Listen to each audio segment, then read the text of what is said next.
Samantala muli pong magpapakilig ang 80s love team ni na Ray PJ Abellana at Lenny Santos sa bagong Kapuso soap na pagbibidahan ni na Elmo Magalona at Janine Gutierrez. Si Ray PJ proud sa magandang takbo ng karir ng anak niyang si Carla Abellana. Ang chikatin ni Lars Santiago. Proud father si Ray PJ Abellana sa anak na si Carla. Natutuwa raw siya sa itinatakbo ng karir ng kanyang anak. All the while, ang alam ko, ayaw niya mag-artista o pumasok ng show business. Look at it now.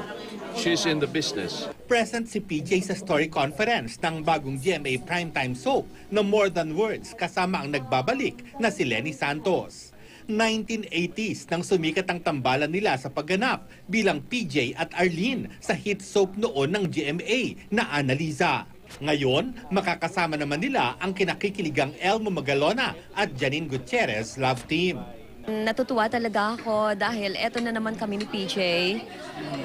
Magkasama na naman. Oo nga, at thank you Lenny Santos at pinagbigyan mo ang production na ito.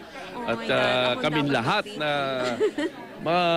makapagsama tayo uli. Bagamat na natiling aktibo sa showbiz si PJ, pinili naman ni Lenny na manirahan sa Amerika kung saan siya nag-asawa at nagkaroon ng 2 anak. Malaki at maganda ang role na gagampanan ni na PJ at Lenny sa More Than Words. Sa kanila ni na Elmo, Janine at Jacqueline Jose, iikot ang kapanapanabik na kwento. Opo, excited po ako na marami na naman kaming mapapasayang mga dati na naming followers ng Lenny PJ. Na mapapanood na nila kami uli. Malapit na dito uli sa GMA. And happy din kami nakasama namin yung bagong love team ngayon, si Elmo Magalona and Janine Gutierrez. War Santiago, updated sa showbiz happening.